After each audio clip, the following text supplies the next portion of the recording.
Okay, so let's kick this show off the road. I have a lot to say about some network formation and token utilization, which I will get to in a bit. But let's start with the technical update. Rao, are you ready? I am. Give me 1 second. I'm trying to get a couple of these things. Yeah, no worries. I'll provide a little entertainment and color. Last night I had a meeting on Bainbridge Island, and that ran until about 9:40. I got to the ferry in time for the 10 p.m. ferry, but unfortunately there was some kind of medical emergency or some other emergency, and even though the car is offloaded from the returning ferry, we weren't allowed on until much later, and so I didn't get home until after midnight. And so my alarm, which was set for 3:30 in the morning so I could make it to Dev Stand-Up at 4 a.m., probably went off, but I certainly didn't hear it. So I missed Dev Stand-Up. So I'm really interested in your technical update. Okay, very good. So here is what it is. The reason I was puzzled was here it says unpublished changes, but then I don't have the publish button, and maybe I just need to refresh or something, or maybe it's an internet disconnection thing, but yeah, I know I published this before. So I'm assuming it is published and you are able to see it that way. I'll resolve that issue as to why it says unpublished changes later. But so the team is making good progress towards 013 beta 1. The one item they were discussing, and this is kind of the last item I think before the 013 beta 1 release comes out, is design for attestation blocks. So this piece is something that NetZipper is going to be working on over the next few days. And then once that code is in and is reviewed and all of that, we should be able to get to 013 beta 1. Basically, for folks that either do not know or may have forgotten, attestation blocks are kind of like dummy blocks that we generate when the network doesn't have enough traffic.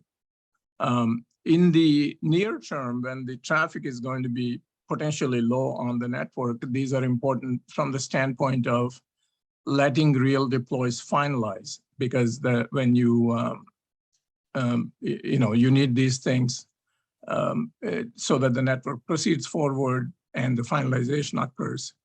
However, in the long run, you want to keep the volume of these things low because it's basically unproductive work.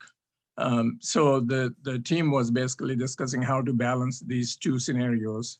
And now they came up with a design or strategy that would check if generating an attestation block would help finalization, and if so, they're going to generate it.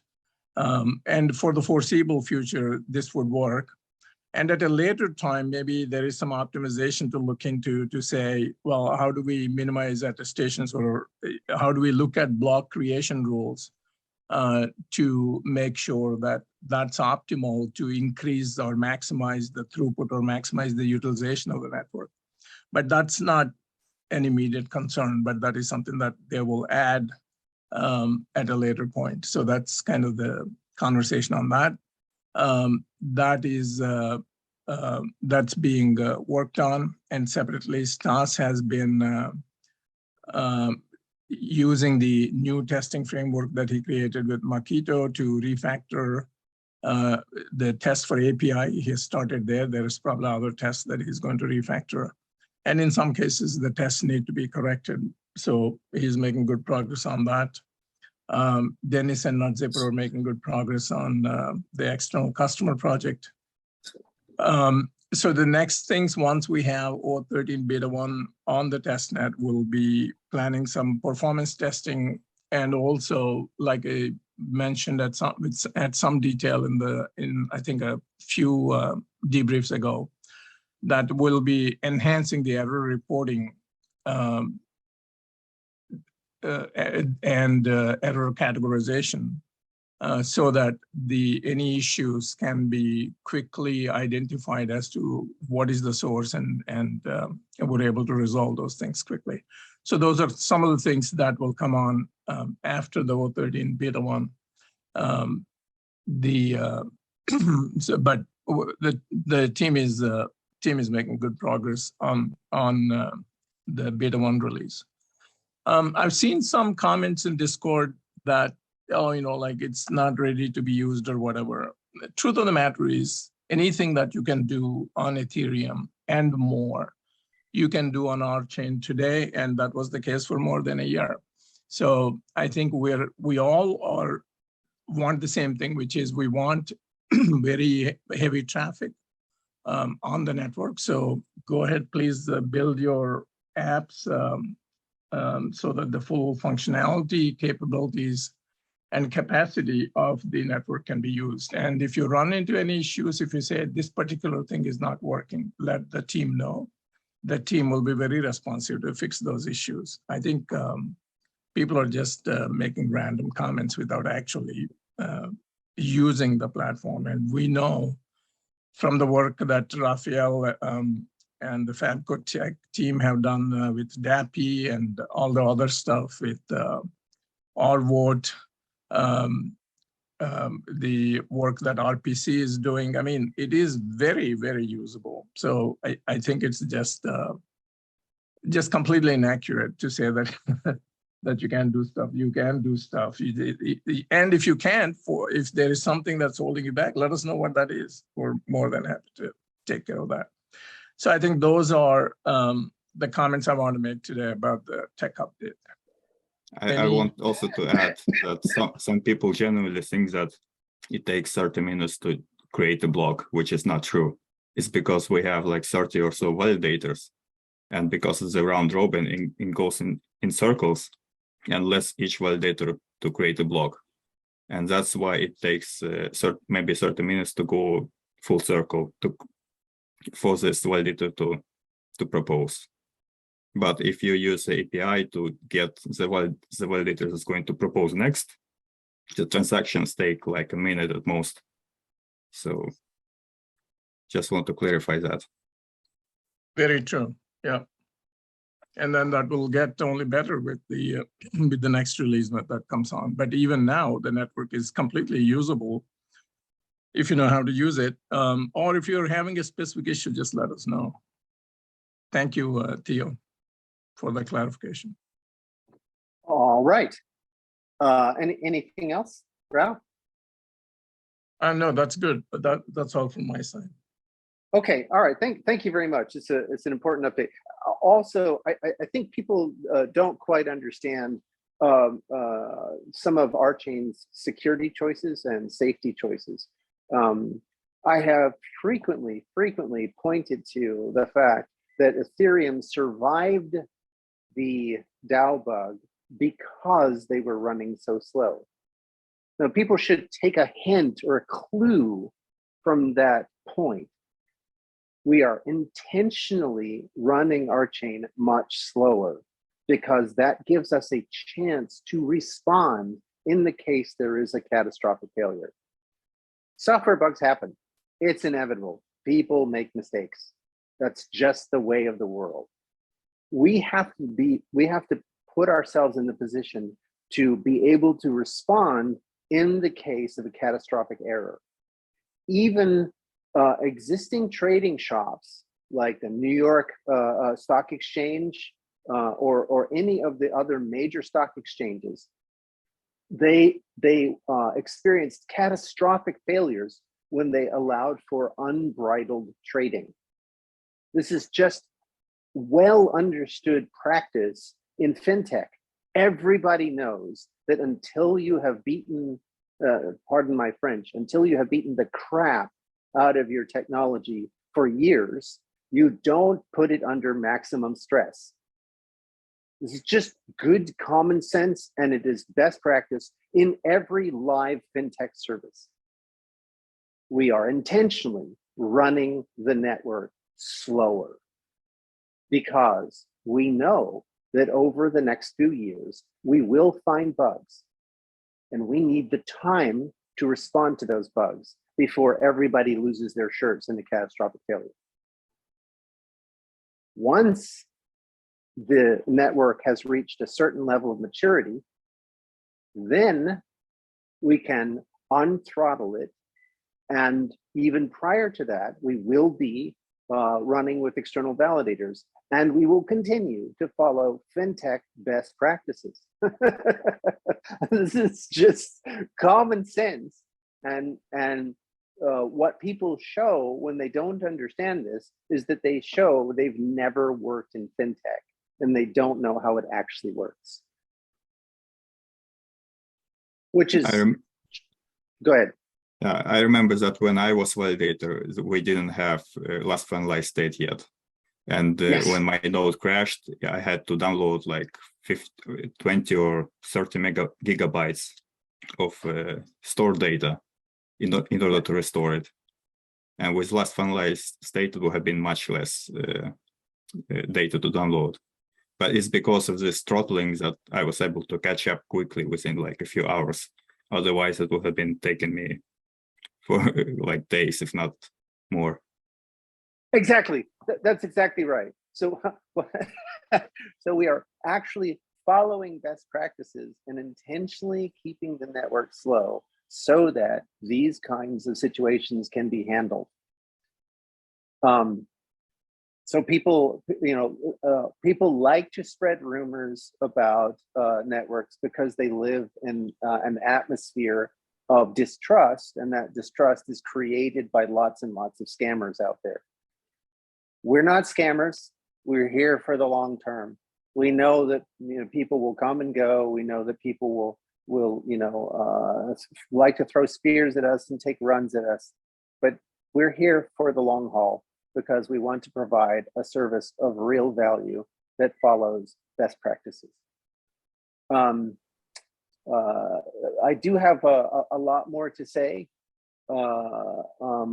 about these topics, but let me quickly give some other updates. We accepted the resignations of Shitsi Lin and Eric Meng from the board. We thank them for their service. The reason this is important is to, that we need to mention this so that you understand that the board composition has changed. We are so close now to the October timeframe that it's unlikely the board will appoint someone to take their place, but that might happen. There are some potential candidates for that we might want to consider, but it's unlikely. That said, we encourage people to run for board positions, especially if they feel that the co-op is not being run in the way they would like to see it run. If you have a complaint about the way the co-op runs, get involved. Tell us how you want it to run. Make your voice heard. Just to remind everyone, there are multiple committees that people can serve on that the co-op takes significant guidance from. For example, the compensation committee, the nominating committee, and the governance committee are all committees that the co-op takes significant guidance from. In addition, at any time, members can put forward special items for consideration for vote outside of the October voting cycle. And then members can put forward items to vote during the October voting cycle. Those votes are conducted on chain using our vote, which runs on RChain, not on Ethereum. And finally, there is RChip. And so if your proposals for improvement, your constructive criticism for improvement is not about protocol governance or business related issues, but is in fact related to technical issues, then RChip is your process. So I have, and then finally you can run for the board. So I have delineated 4 ways in which, as a co-op member, you can change the course of the co-op business. And the co-op has a long and documented history of responding to these kinds of changes. Throughout its entire life, the co-op has shifted how it has conducted itself and its business on the basis of member feedback, either coming directly from the membership or through members' participation in the governance channels that I've listed. So it is it's important for people to understand that these kinds of governance mechanisms are part of what makes a mature organization. A mob rule frequently will get you into hot water. You may not experience the knock at the door right away, but eventually, when you violate international laws, the authorities show up on your doorstep. And unfortunately, many DAOs are currently violating US and other jurisdictional trade and securities laws. So if you want to have secure legal governance that meshes with the existing system, cooperatives are in fact one of the best ways, if not the only way, to get things done. So this is why I say this in the context of alerting you to the fact that we would urge you to run for a board position, especially if you have any concerns or passionate perspectives, passionately held perspectives about how you want the co-op to run. Let's see. There was no vote taken at the board meeting on Tuesday, so nothing to report there. We do have a few other items to cover. I know that Steve Henley has some reminders, and Darryl has the week in review. How about we take those in that order? Steve, are you ready? Yeah, thank you, Greg. So let's see here. So we're putting together the nominating committee this week. So if you are interested in participating in the nominating committee, I'll put the email address in Discord member channel, and simply just send an email expressing your interest to participate in the nominating committee. And that committee, they're tasked with interviewing candidates for board of directors and sort of planning the overall effort leading up to the annual general meeting in October. So that's the first announcement. The second is if anyone is interested in being a candidate for the board, I will also post the director qualification statement form in the member channel. So simply fill that out and submit that, expressing your interest to be a board candidate. The deadline to self-nominate is August 25th.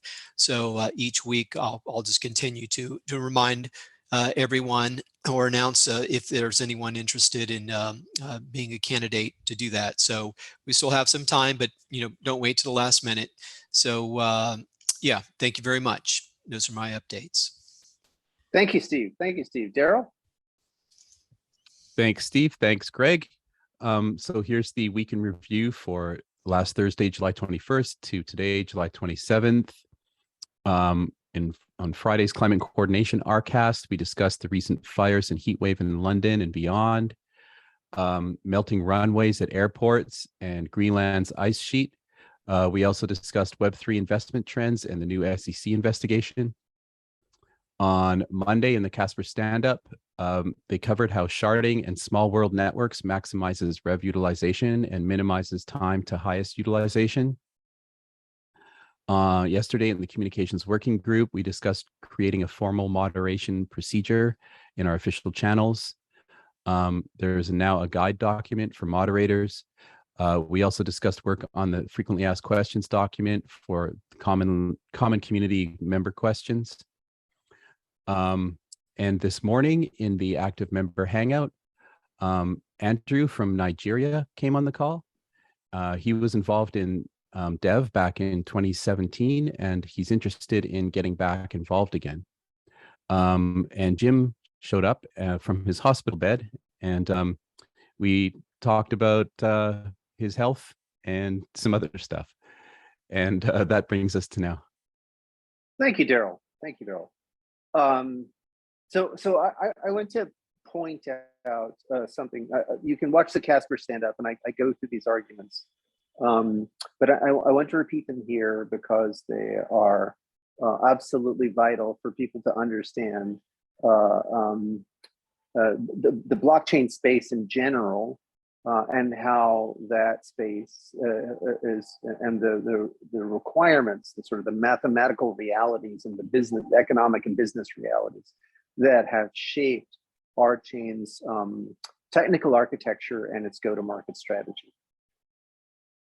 A lot of what we're seeing right now is the exodus of people who are in RChain who are wholly wedded to crypto, versus those who understand the value of blockchain versus crypto.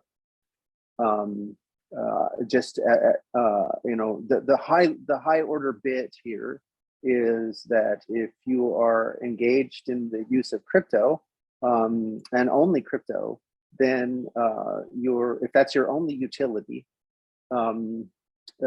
essentially digital currency as utility, then you will always be, the value of that kind of token will always be subject to bear market swings. It's not possible to make that thing stable, because it will always be subject to public confidence. And as we've seen over and over and over and over again, public confidence is rarely well informed. I wish it were the case, but public confidence when it comes to these kinds of things does not reflect the wisdom of the crowd, but rather much more mob rule. However, if you secure the value of the token against an actual utility, then the value of the token remains stable regardless of public opinion. So this is why this is why Ethereum is a utility token, why RChain is a utility token, and why people have been making this proposition for since 2015, right? So 7 years. The question is how to get to maximum penetration utilization of the utility of the token, and how to do that in the shortest possible time, right? That should underlie every go-to-market strategy, right? So you might take different paths to market. You might say, okay, this path here is a longer route and takes more time, but we're going to go there because of various market contingencies. But you should at least be aware of what the underlying mathematics of the route to market are. So let's explore that for a minute. And what we're going to do is we're going to explore that just in terms of how actual networks form. How do real networks in the world form? And in particular, whether we're talking about the formation of the internet, or we're talking about the formulation of networks in your brain, so neuron-based networks, or networks in your immune system, or networks in livestock distribution, websites with navigation menus, et cetera, et cetera, et cetera. These kinds of networks have been well studied since the 90s. So for the last 30 years, it comes under the heading of small world networks. And people may say that those of us who follow the science are stubborn and don't listen to public opinion. But I would like to point out that it really doesn't matter how much the Catholic Church persecutes Galileo. That social activity doesn't change whether the earth goes around the sun or the sun goes around the earth. The facts remain the facts, and they will be borne out again and again and again, regardless of which way the mob swings. So how is it that networks form? They form, these kinds of networks that we're talking about form what are called small world networks. The property that they enjoy is a logarithmic relationship between the size of the population in the network versus the path length between randomly chosen pairs of nodes. So what you want is that the average, the path length between any pair of randomly chosen nodes is proportional to the log of the size of the network. Once you will, if you go and survey the literature, you will see that these are the kinds of networks we find both in networks designed by humans and networks that are the result of the process of natural selection. They enjoy this property. Now, if you go look up the wiki page on this property, or you go to the scientific literature, you will discover something, which is that these networks have a tendency to have high clustering. What are those clusters? They're shards. And between the clusters is a backbone. What's that? That's the RChain mainnet. So if we just follow the science, then you will arrive at a network in which you have clusters of services which aggregate or form around certain high-performing shards, and a communication backbone between those shards. That's RChain's architecture. It's the proposed architecture since the beginning, and it's been proposed because of the science, which is more than 30 years old. So we can attempt to push against the science. We can try to take longer paths to market, but those are the facts. That's how actual networks form. So let's think about how the internet formed. How did the internet actually form? Was there, did a big giant public network spring into existence overnight? Nope. What actually happened was lots of intranets, and then the value of connecting the intranets overwhelmed the security fears. That's how the internet was made. And the reason is very simple, right? It's the same reason that countries are organized into provinces or states, which are then subdivided potentially into counties, which are then subdivided into municipalities. The reason is because coordinating the entire population all at once is too hard and it's too costly. No matter how fast your telecommunication is, right? You could have instantaneous telecommunication, which is pretty much what we have today, and it's still very, very hard to organize people towards consensus. It's much better if people subdivide into groups. Then those groups can get things done independently, and then they aggregate up to higher level nodes. That's just common sense, and we've seen it around us in our daily lives every day since we were born. So that's how RChain is organized. And the reason this is the shortest path to market is because you get to let the shards coordinate inside themselves. So as an example, soft distribution networks like print media, right? They understand their own small world, right? So an aggregator, you know, a distributor like, you know, Random House or you know, one of the others, Amazon, those aggregators then roll out to other distributors, such as supermarket chains, you know, whether you're talking here in the US, that might be Fred Meyer's, in the UK, that might be Sainsbury's or Tesco's, or any of the corner shops, and then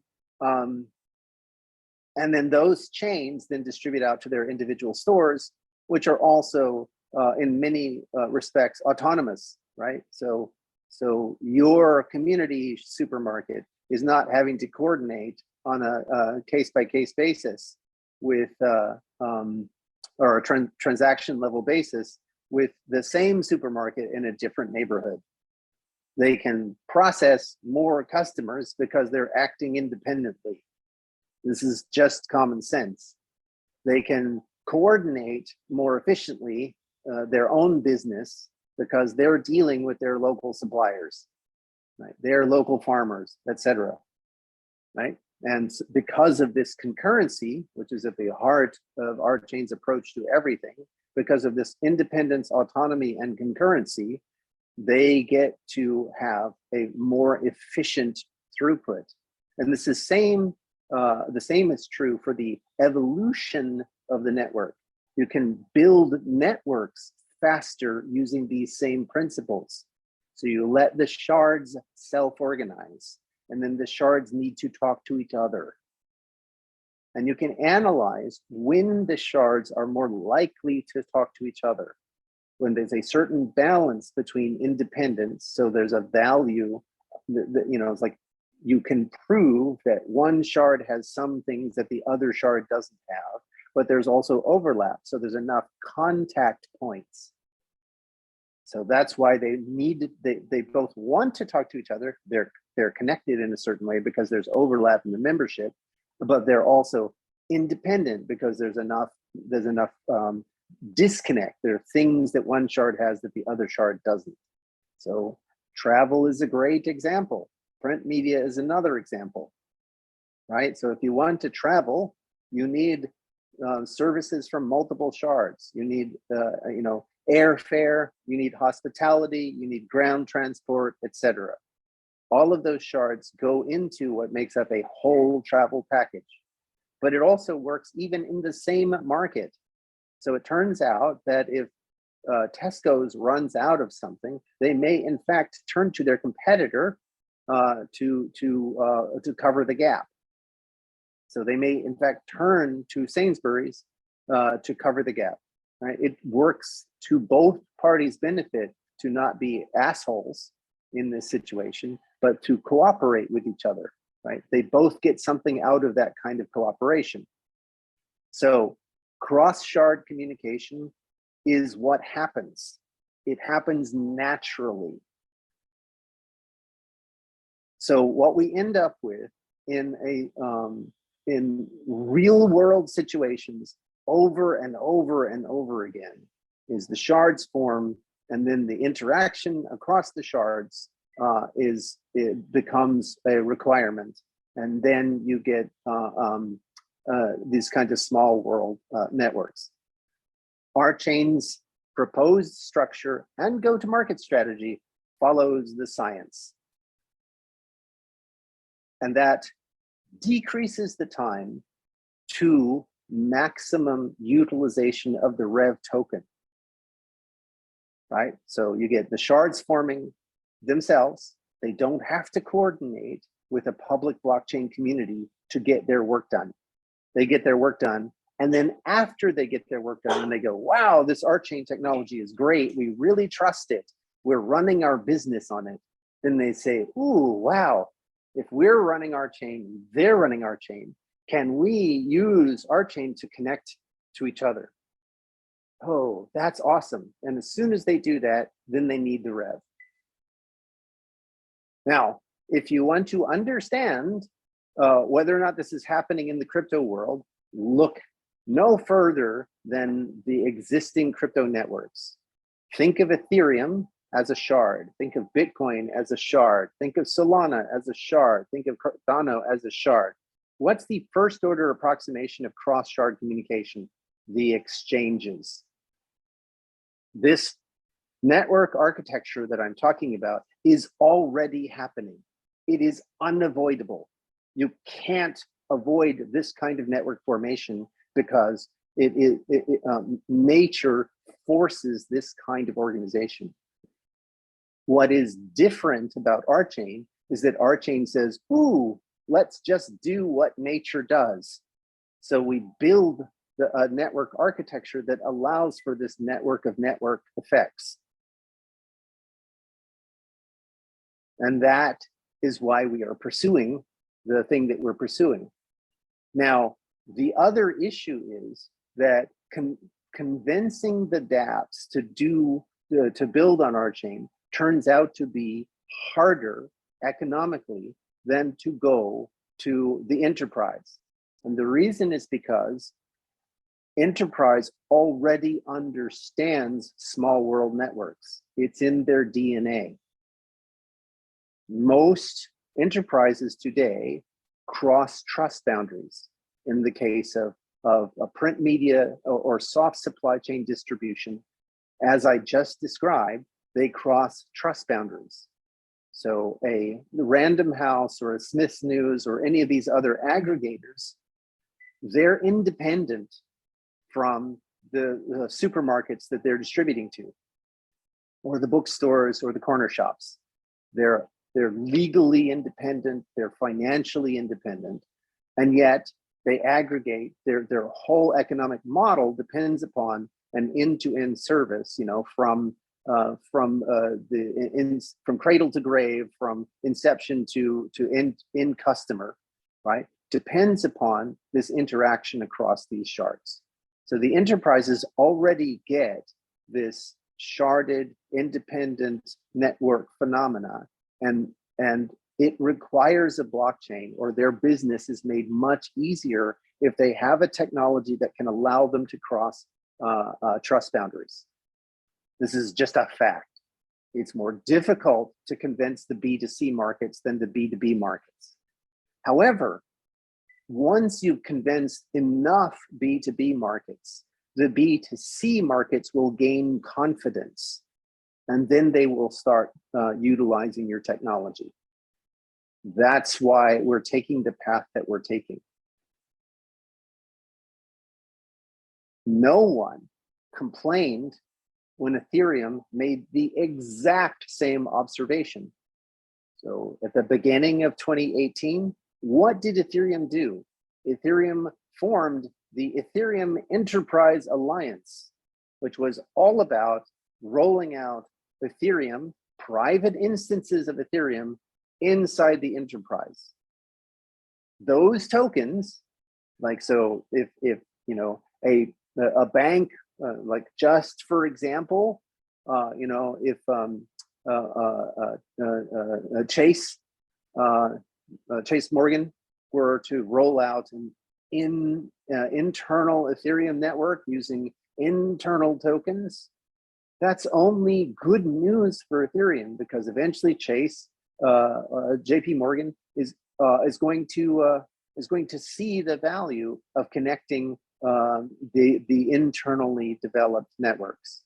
So then they're going to need the Ethereum token as opposed to the privately developed tokens.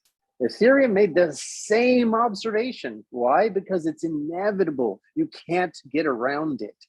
And yet, no one threw a hissy fit because Ethereum did that.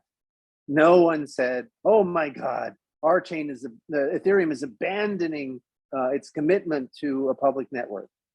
In fact, the fastest way to get to a viable, thriving public network is this path. All right, I'll step off my soapbox and see if there are any questions. So I'm going to ask some questions. That was great, by the way, Greg. So I'm going to ask some questions that I think would probably come from some of the community. Sure. So one question would be, I'm going to predict, does the enterprise deal benefit the directors of the co-op and not the co-op itself? No, not at all. It makes the co-op profitable. So that benefits all members. And the directors, the board of directors, don't have any other compensation than their board of directors pay. That's it. That's it. And guess what? If you're worried about that, go and look at our financials on GitHub and see how the resources are spent. They're audited by a third party and published to GitHub. And they have to be quite clean and well taken care of, because we report them to the IRS. And if we were fibbing, the IRS will come knock at our door and say, hey, this doesn't add up. So we've been incredibly transparent about all of our financial dealings. Okay, thank you. Another question I will predict will be something like, doesn't sharding dilute the value of Rev? I love this question. And the answer is no, it does not. As I have argued repeatedly, what happens is when you shard, if you get more and more shards, you increase the likelihood by a lot, exponentially, that there will be cross-shard communication. And once you have cross-shard communication, then you need a lot more Rev. So it maximizes the use of the Rev. More Rev transactions will happen because of sharding. And this is a mathematical fact. You can prove it. And so because that happens, then the value of Rev goes up. Why is that? Because more people are using it. And so because the value is secured against its utility, the Rev in this scenario, in this go-to-market strategy, becomes the value and the price become stable because they're secured against utilization as opposed to against public opinion. Okay, thank you. I have one more question. Sure. Isn't working on sharding a distraction from LLBM? It turns out that this is not the case. So thank you for asking that question. In reality, the bulk of the work on block merge has fallen on the shoulders of 1.5 developers. And this is because the development is complex enough that it requires a certain level of familiarity with the code, so we can't distribute the work. If Tomislav could wave a magic wand and have 100 more developers at his disposal, it's not going to speed up the development of LLBM because there's only about 1.5 to 2 people who can see the whole picture when it comes to the code base. So those other developers would be sitting there twiddling their thumbs, waiting for Tomislav and Nutzipper to finish up particular tasks. So no, it doesn't. In fact, what happens is that the work on the sharding improves the other parts of the chain that need to be improved, such as being able to take in large volumes of data, right? If we want the chain to be able to handle data transactions, we need to be able to handle data dumps, like a giant dump of data. And we need to be immediately responsive to a giant dump of data.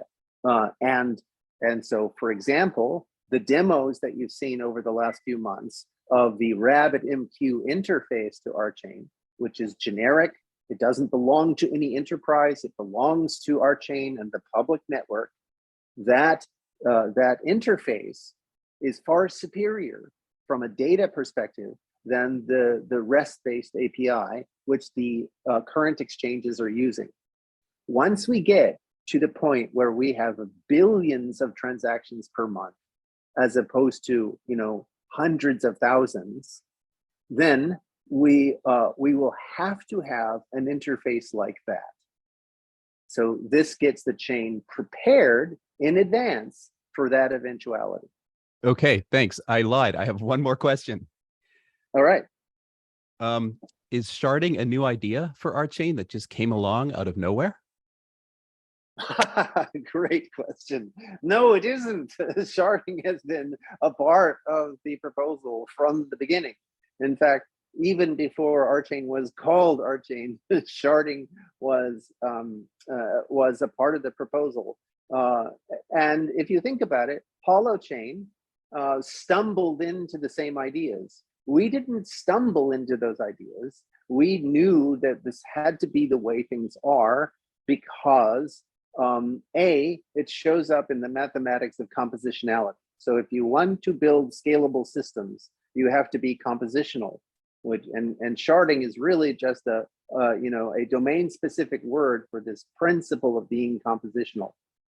And also, if you step away from the mathematics of computing and category theory, which talks about, you know, the principles of compositionality, and you move over into the world of network studies, the small world networks give us the same idea.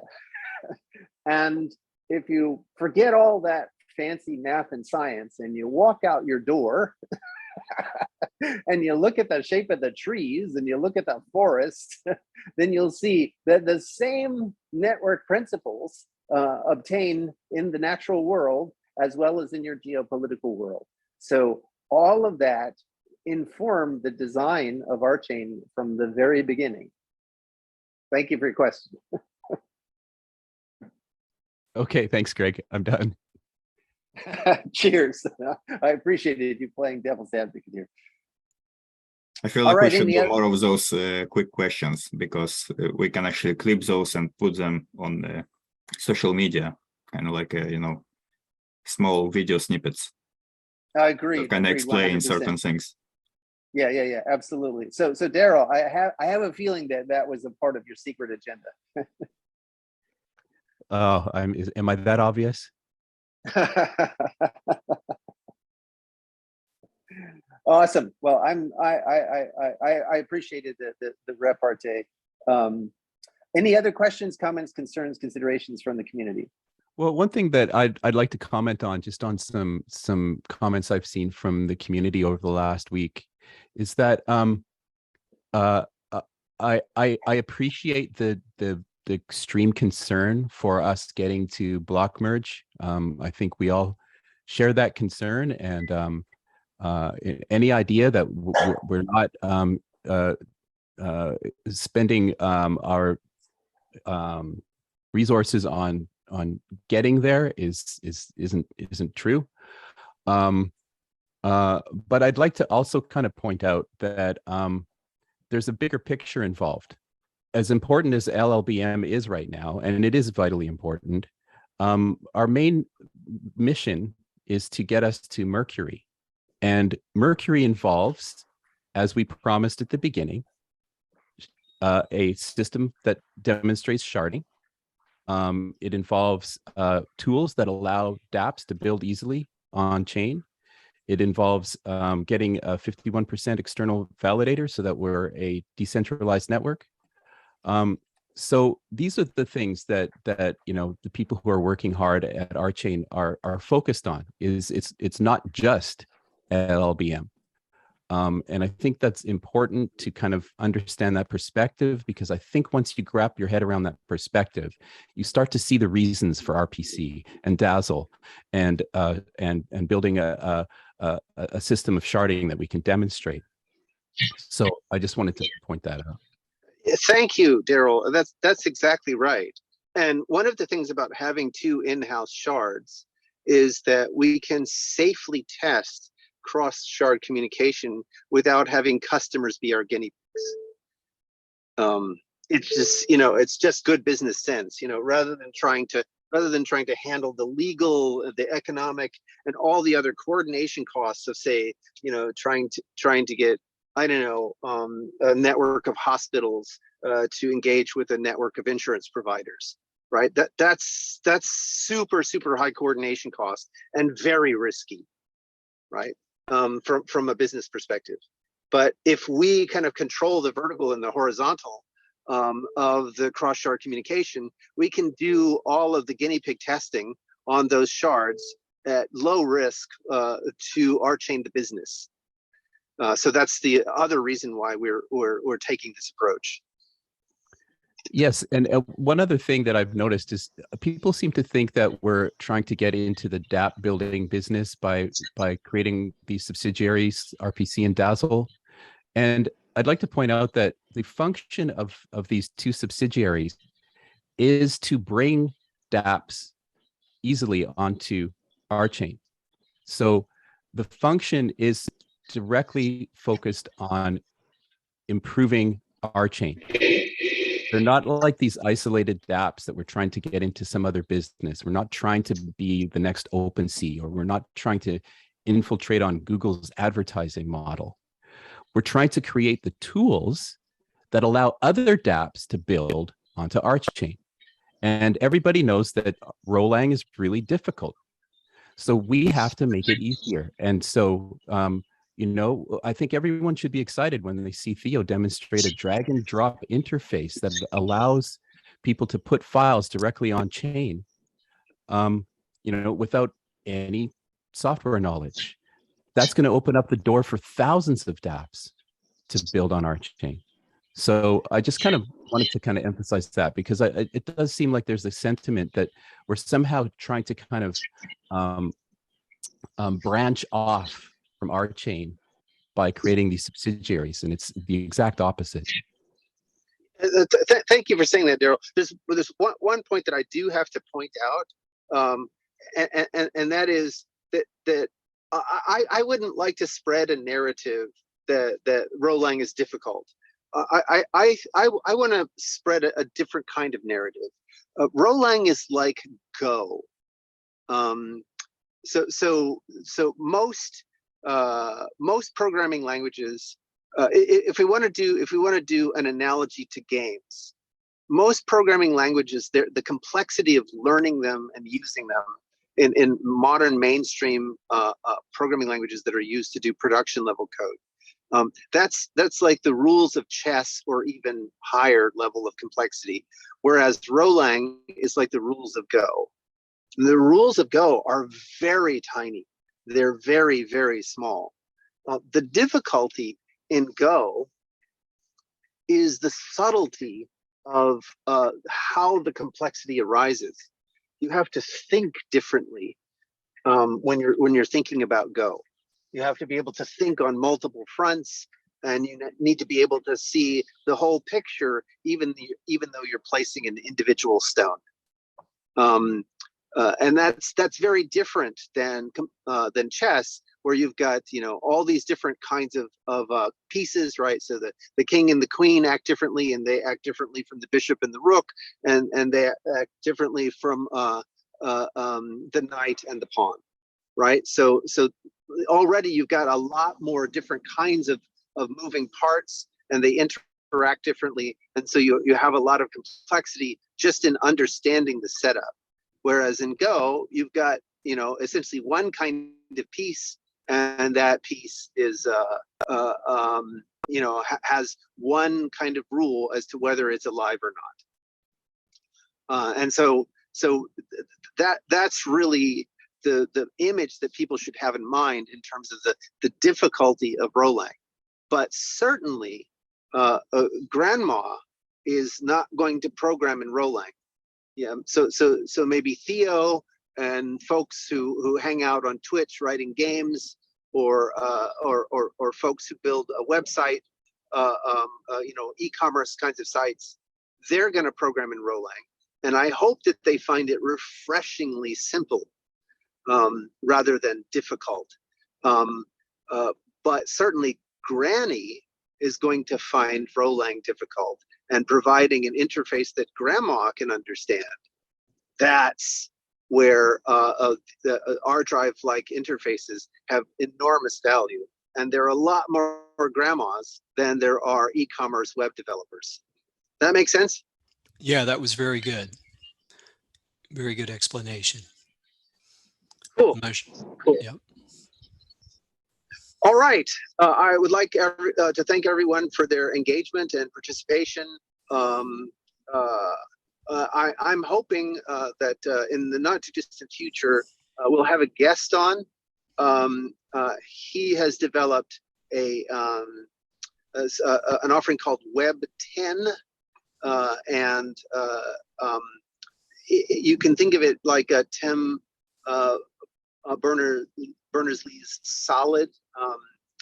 Sort of, it's a Web 2 based approach to managing your own data, and he has gotten very interested in RChain and thinks that there might be a good fit between Web 10 and RChain to actually decentralize his personal data management solution. So I'd like to bring him on to do a demo of his solution, and then just, you know, if he's open to it, to have an open conversation about how RChain might help with his particular design goals and go-to-market goals. Cool. Looking forward to learning more. Yeah, absolutely. So please stay safe. Do enjoy the summer. We're rapidly heading towards September 21st, in which we move into fall. So don't pass up the opportunity to enjoy the summer, and we will see you on the other side.